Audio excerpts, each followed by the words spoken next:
ایک دفعہ بلخ کے علاقے سے ایک سیدزادی اپنی 3 بچیوں کو لے کر سمرقند کے علاقے پہنچ گئی، کیونکہ اس بلخ کے علاقے میں اس کا ہسبینڈ سید ایک امیر آدمی تھا اور وہ فوت ہو گیا، اور سیدزادی کا گھر کا تمام سامان خرچ ہو گیا، اور اس نے سوچا کہ میں کہیں دور چلی جاتی ہوں، کیونکہ نہ سید زکوٰۃ لے سکتا ہے، نہ بھیک مانگ سکتا ہے، نہ کسی کے آگے ہاتھ پھیلا سکتا ہے۔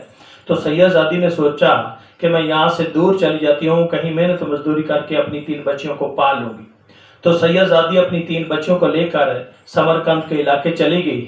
جب وہاں گئی تو اس نے کسی امیر آدمی کے بارے میں پوچھا، تو کسی نے بتایا کہ اس گاؤں کے اندر 2 امیر آدمی ہیں، ایک مسلمان ہے اور دوسرا جو آگ پرست ہے، غیر مسلم ہے۔ تو سیدزادی نے سوچا کہ میں مسلمان کے پاس جاتی ہوں، اپنی بچیوں سے کہا تم مسجد میں ٹھہرو اور تھوڑی دیر انتظار کرو، میں جاتی ہوں، اللہ تعالیٰ مہربانی کرے گا، میں اس سے کچھ مدد مانگتی ہوں۔ سیدزادی رئیس سردار کے پاس گئی اور اپنے ڈیرے پہ بیٹھا ہوا تھا، اس کو کہا کہ میری 3 بچیاں ہیں، ہم سید ہیں اور میں بلخ کے علاقے سے آئی ہوں، میرے ہسبینڈ فوت ہو چکے ہیں، تو آپ میری مدد کیجئے، مجھے ایک کمرہ، رہائش اور کھانا دیجئے، چند دنوں کے بعد میں اپنا انتظام خود کر لوں گی۔ تو ڈیرے پہ بیٹھا ہوا سردار، اس نے کہا کیا میں کیسے یقین کر لوں کہ تو سیدزادی ہے، تیرے پاس کیا ثبوت ہے؟ سیدزادی نے کہا کہ میں تو اکیلی ہوں، دور سے آئی ہوں، بلخ کے علاقے سے ہوں، میرا تو یہاں کوئی جاننے والا نہیں ہے، تو آپ مہربانی فرما کے میری مدد کیجیے۔ اس نے کہا چل، تیرے جیسی کئی سیدزادیاں دیکھی ہیں۔ اس نے مذاق اڑایا اور سیدزادی روتی روتی واپس آئی۔ جب راستے میں آ رہی تھی اس نے کہا چلو، مجبوری ہے، بچیاں بھوکی ہیں، مجوسی کو بھی آزما کے دیکھ لیں۔ تو وہ رو رہی تھی اور مجوسی کے دربار میں جب گئی تو اس نے دور سے جب آتی ہوئی عورت کو دیکھا تو کھڑا ہو گیا اور پوچھنے لگا بہن جی آپ کیوں رو رہی ہیں اور آپ کیسے تشریف لائی ہیں؟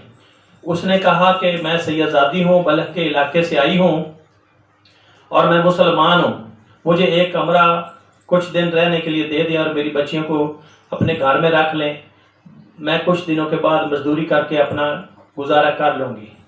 تو اس مجوسی نے کہا میں غیر مسلم ہوں، ایک مسلمان میرے گھر میں کیسے رہ سکتا ہے؟ آپ ایسا کریں، ایک بڑا سردار رئیس ہے اس گاؤں کو، اس کے پاس چلی جائیں۔ تو اس سیدزادی نے کہا میں تو اس کے گھر سے ابھی ہو کے آئی ہوں، اس کے گھر سے ابھی چکر لگا کے آ رہی ہوں، اس نے تو مجھے کہا کہ تیرا کوئی جاننے والا ہے، مجھے کوئی واقفیت دے تو پھر ہی پتہ چلے گا تو سیدزادی ہے، اپنا کوئی ثبوت پیش کر۔ تو میرے پاس تو کوئی ثبوت نہیں، تو میں آ گئی ہوں، تو اس لیے میں آپ کے پاس آئی ہوں۔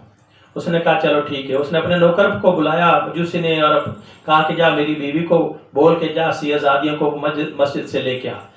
مجوسی کی بیوی گئی سیدزادی کے ساتھ اور وہ ان سیدزادی اور ان کی 3 بیٹیوں کو گھر لے آئی، ان کو گھر میں رکھا، کھانا کھلایا، ان کی عزت احترام کیا۔ تو رات کو وہ مسلمان رئیس جس نے سیدزادی کو مزاح کر کے اپنے دربار سے بھیج دیا تھا اور کچھ مدد نہیں کی، اس نے خواب دیکھا کہ قیامت کا دن ہے، سرکار مدینہ نوری تخت پر تشریف فرما ہے اور وہ جنت میں گھر تقسیم کر رہے ہیں۔ ایک خوبصورت محل نظر آیا تو وہ جو سردار تھا، جو رئیس تھا اس گاؤں کا، وہ بھی نبی پاک صلی اللہ علیہ وسلم کے سامنے ہاتھ باندھ کے کھڑا ہو گیا اور کہنے لگا اے آقا میں مسلمان ہوں، یہ گھر کتنا خوبصورت ہے، میں مومن ہوں، آپ یہ گھر مجھے دے دیں۔ تو نبی پاک صلی اللہ علیہ وسلم نے فرمایا کہ کیسے میں یقین کر لوں کہ آپ مسلمان ہیں، مومن ہیں اور میں آپ کو یہ گھر دے دوں؟ تو اس سردار نے کہا میں آپ کا امتی ہوں، میں مسلمان ہوں، آپ یقین کریں۔ تو آپ کو میری بات پر یقین ہونا چاہیے۔ نبی پاک صلی اللہ علیہ وسلم کو غصہ آیا، انہوں نے فرمایا جب میری سیدزادی، میری اولاد آپ کے پاس آئی تو آپ نے مزاح کر کے اس سے ثبوت مانگے کہ تیرے پاس کیا ثبوت ہے، تو سیدزادی ہے اور تو نے اس کو روتی ہوئی کو واپس بھیج دیا اور اس کی مدد نہیں کی، اب نکل جا میرے دربار سے۔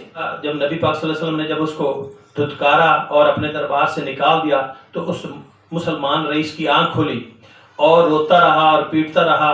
صبح جا کے اپنے نوکروں کے ساتھ مجوسی کے گھر گیا اور اس کو کہنے لگا کہ میرے سے 1000 روپے لے لے اور سیرزادیاں مجھے دے دے جو رات آپ کے گھر آئی تھی، کیونکہ تو غیر مسلم ہے اور میں مسلمان ہوں، اس لیے غیر مسلم کے گھر مسلمان سیرزادی نہیں رہ سکتی۔ تو اس مجوسی نے کہا کہ آپ 1000 کی بجائے 1,00,000 بھی دیں تو میں پھر بھی آپ کو یہ سیرزادی نہیں دے سکتا، یہ میرے گھر میں رہیں گی۔ تو پھر اس جو مسلمان نمبردار تھا اس نے سارا رات کا خواب سنایا اور جنت کے بارے میں بھی بتایا۔ تو مجوسی نے کہا جس وقت آپ کو جنت سے دھکے دے کے نکالا گیا تھا اسی وقت حضور پر نور صلی اللہ علیہ وآلہ وسلم نے مجھے سینے سے لگایا اور مجھے وہ جنت کا مکان عطا فرمایا، سیرزادیوں کی خدمت کرنے کی وجہ سے مجھے وہ جنت کا گھر عطا فرمایا۔ جب تجھے دھکے دے کے جنت سے نکالا گیا تو مجھے اللہ تعالیٰ نے میرے اوپر فضل کیا اور نبی پاک صلی اللہ علیہ وسلم نے مجھے اور میرے سارے گھر والوں کو کلمہ پڑھا کے مسلمان کر دیا اور مجھے وہ جنت کا گھر بھی عطا کر دیا۔ یہ اللہ تعالیٰ سے دعا ہے کہ اللہ تعالیٰ ہمیں آل نبی اولاد علی کی خدمت کرنے کی توفیق عطا فرمائے، اللہ تعالیٰ ہمیں پکا اور سچا مسلمان بنائے۔ السلام علیکم۔